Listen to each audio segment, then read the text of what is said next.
Vote চুরিকে কেন্দ্র করে লাগাতার প্রচার চালাচ্ছে কংগ্রেস। রাহুল গান্ধী এ নিয়ে বেশ কয়েকবার সাংবাদিক বৈঠক করেছেন। বৃহস্পতিবার আরও একটি সাংবাদিক বৈঠক করলেন। তবে এবার তিনি হাইড্রোজেন বোমা ফাটালেন না। বললেন যে ভোট চুরিতে রীতিমতো অভিযুক্ত নির্বাচন কমিশন, আর এই নিয়ে যখন তথ্য চাওয়া হচ্ছে সেই তথ্য দেওয়া হচ্ছে না জ্ঞানেশ কুমারের পক্ষ থেকে। আর এবারও সেই কাঠগড়ায় কর্ণাটকের ভোট। নির্বাচন কমিশনের বিরুদ্ধে এবার আরও বিস্ফোরক অভিযোগ রাহুল গান্ধীর। লোকসভার বিরোধী দলনেতার দাবি, শুধু ভোটার তালিকায় গোলমাল নয়, এবার বেছে বেছে কংগ্রেস সমর্থক দলিত আদিবাসী ভোটারদের ভোট মুছে দেবার চেষ্টা হচ্ছে।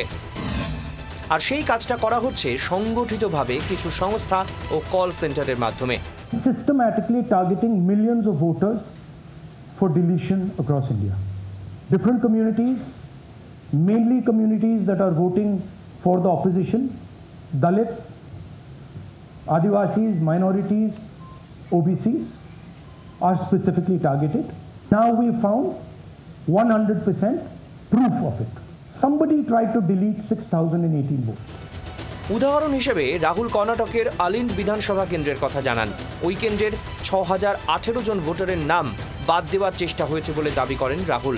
যাদের নাম ভোট থেকে মুছে দেওয়ার আবেদন করা হয়েছে তাদের মধ্যে কয়েকজনকে নিয়ে এদিন সাংবাদিক বৈঠকে হাজির হন সাংসদ। রাহুল গান্ধীর অভিযোগ, নির্দিষ্ট কিছু ঠিকানা থেকে নির্দিষ্ট আইপি অ্যাড্রেস ব্যবহার করে একযোগে ভোট মুছে দেওয়ার আবেদন করা হচ্ছে।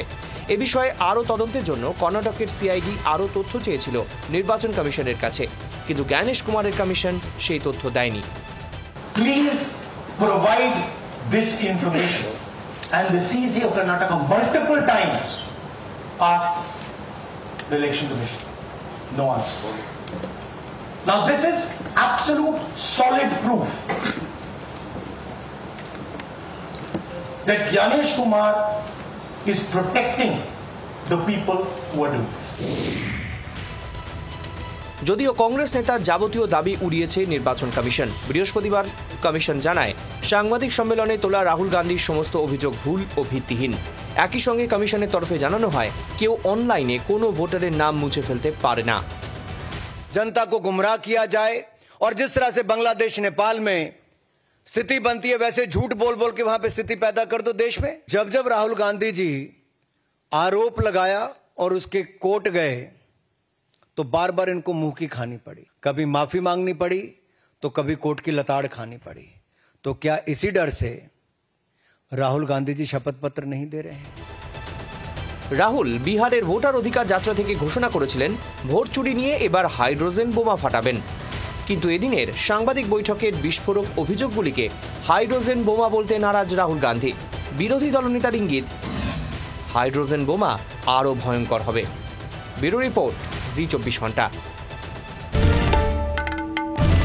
বাংলার আওয়াজ, বাঙালির আবেগ, জি24 ঘন্টা।